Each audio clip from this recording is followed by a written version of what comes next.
There have always been ghost stories, tales of creatures and monsters that loom in nasty places, aliens that have dropped down from the skies. Everyone likes a good story, but decades ago, no one really believed because there wasn't much evidence. But it seems that today's society has a stronger belief in these supernatural events. With infrared photography, advanced computer diagnostics, and digital recordings from the realm of the beyond, it seems like there is a concrete proof that this realm of existence that we experience every day isn't the only one that's going on. A little over 4 decades ago, I was haunted as a child, and I realized at a very young age that what we think we may know may not be real after all. For nearly 40 years, the word Amityville has evoked the meaning haunting and hoax. What it is now is an American legend. I've spent a long time researching this case, and we are going to look at this case and delve into all the angles and possibilities from hopefully a different perspective. On November 13th, 1974, the DeFeo family was murdered in the early morning hours, all face down in their beds. Perhaps one of the most shocking factors of this horrible event is that the convicted killer was the eldest son, Ronald DeFeo Jr. You know, most of us can't conceive the idea of murder, let alone killing your entire family. And maybe it's this inconceivable idea that has empowered this entire story for decades. You know, many families fight, many don't get along with one another, but to go as far as murdering your entire family.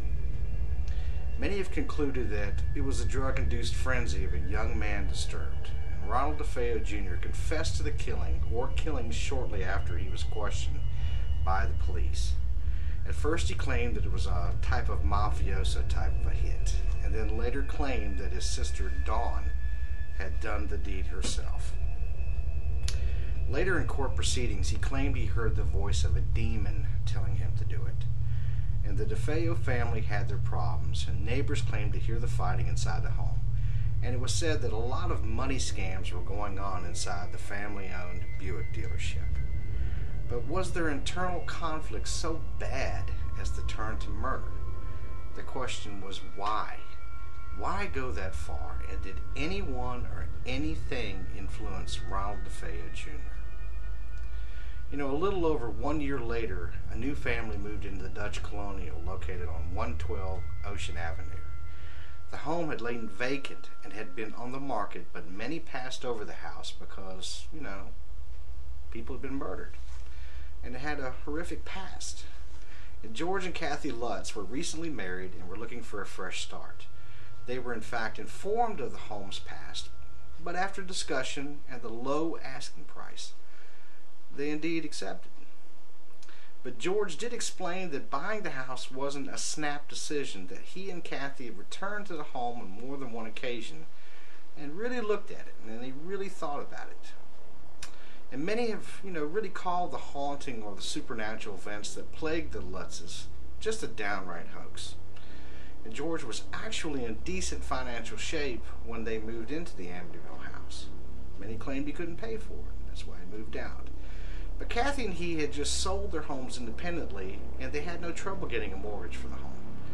At the closing of the house, he laid down $20,000 at closing and also bought a portion of the DeFeo's estate, which consisted mainly of interior household furniture and a previously filled oil tank for the home's furnace. These additional monies came to the sum of around $4,000. George was a collector of motorcycles and an enthusiast of many types of motorcraft, cars, anything that was on the highway.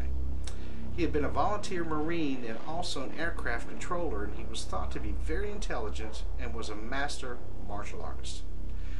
Born on Long Island, he had come back into the area to take over his grandfather's land surveying business that was deemed successful.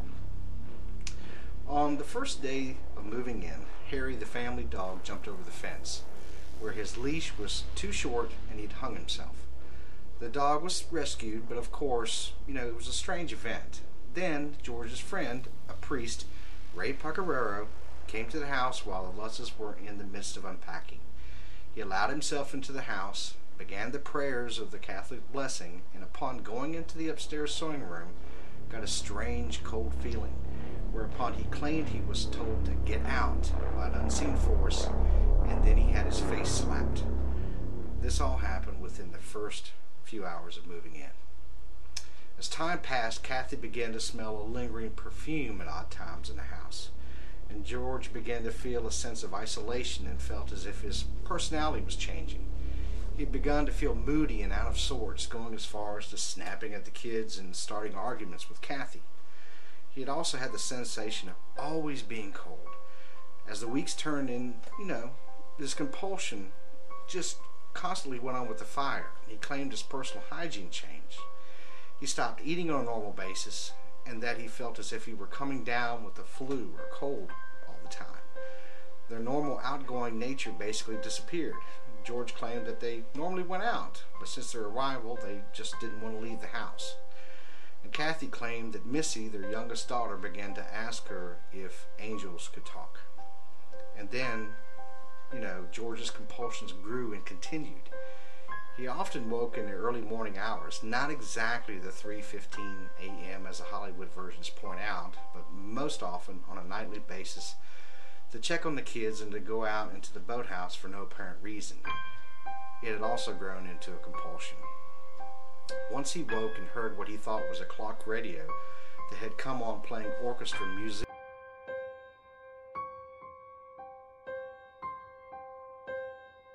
Banister that led downstairs, the music immediately stopped. The end events that apparently drove the Lutzes to truly examine their dilemma was the very last night. Although he never truly divulged the exactness of what occurred, he made claims that it seemed to be storming inside and outside of the house. Apparently, George himself was stuck inside of some type of paralyzed state. Trying to sleep, he saw his wife levitate off their bed, floating until he reached over and grabbed her. Kathy, too, had some horrific events, saying that she had been transformed facially into a 90-year-old woman, whereupon it took hours for her face to re-emerge to her normal look. This horrific transformation was said to be devastating to Kathy. They resided in the house less than 30 days, 28 days to be exact, and George Lutz's words were they really didn't want to leave the house, and unlike the Hollywood versions and the book version of what happened. In the end, it was the advice of their dear friend, the actual priest that initially blessed the home on the first day they were moving in, Ray Pecoraro, that urged him to leave for a while, to take a break from the house, as something weird was going on. But taking fact versus fiction for a moment, in the end, they really did not want to disembark. They didn't want to leave everything behind and run from whatever it was that was happening to them. Initially, George Lutz wanted to get the house fixed. That's when he and Kathy tried to carefully find someone to investigate their house. By what events that came from this desire to fix their problem thus created the inertia that started this American horror legend. Initially, George Lutz contacted a researcher of the paranormal, a Stephen Kaplan. At the time, Kaplan was the executive director of the Parapsychology Institute of America, based on Long Island, and a frequent guest on the WBAB radio program Spectrum with Joel Martin. George and Kathleen Lutz claimed that Kaplan's credentials did not check out, and that his claiming of being a self-professed vampirologist, made them leery, and they just didn't like it. George did not contact an organization from the now-known PRF Duke University program that delved into paranormal investigations. A representative did come to the house at the same time the Channel 5 news crew arrived to do a taped television haunting investigation with Ed and Lorraine Warren and the other psychic researchers.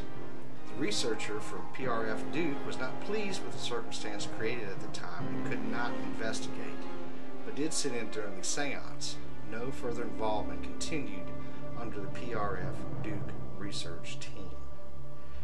After a few weeks, the Lutzes had a little time to reevaluate what was, happening, because a bit of distance had given them some perspective on their situation. Believing the nature of their circumstance was somehow paranormal and these events had stricken their family, had altering effects to their demeanor and personality, George went out on a limb and actually contacted William Weber, the defense attorney for Ronald DeFeo Jr. Basically, the Lutzes began to believe that perhaps there was an influence within the house that may have had something to do with the murders. This is what George claimed had happened. Over phone conversations and then a meeting, the Lutzes pored over photographs and discussed the crime scenes with the DeFeos, defense attorney. Some actual occurrences were explained that deemed strange to the Lutzes. They described the type of green ooze that came out of the door locks within the interior of the house. It was then revealed that the crime scene investigators had used an extensive amount of fingerprint dust over the walls, especially the locks, causing the sticky substance to create a type of, green-like ooze. It seemed like, their meeting was an informal exchange of ideas, and they shared more than one bottle of wine on this occasion, talking into the early morning hours, and perhaps even amused the idea of this dilemma between them, the apparent haunting and the DeFeo murders, would make a great book. This was the beginning of the hoax idea. In the midst of this, Weber had brought who the DeFeos believed was the criminologist for the DeFeo case, and after this late-night, wine-driven discussion, an article was written and released into a major magazine in the New York area. Suddenly the news was out, and it supposedly didn't happen with the Lutzes' permission. Then the crasher came when William Weber drew up a serious contract, claimed he had a book and perhaps movie deals in the works, and sought 5% for Ronald DeFeo Jr. Basically, he was going to get paid for killing his family, and the Lutzes cut all contact from William Weber. Since an article had been written and gotten into the public's eye, the Lutzes went underground. Initially, in the beginning, they wanted to stay out of the public scrutiny. They wanted to stay out of the public's eye. But an investigative reporter, Laura Didio from local Channel 5 News, had done some reporting on the supernatural stories in the New York area. She located the Lutzes, talked to them one-on-one, and indeed gained their trust. George and Kathy gave Laura the go-ahead to be the exclusive on The Haunting. So on March 6, 1976, the Channel 5 News team came to the house and spent the night trying to find clues to what was going on. And their lead investigators on the psychic side was Ed and Lorraine Warren,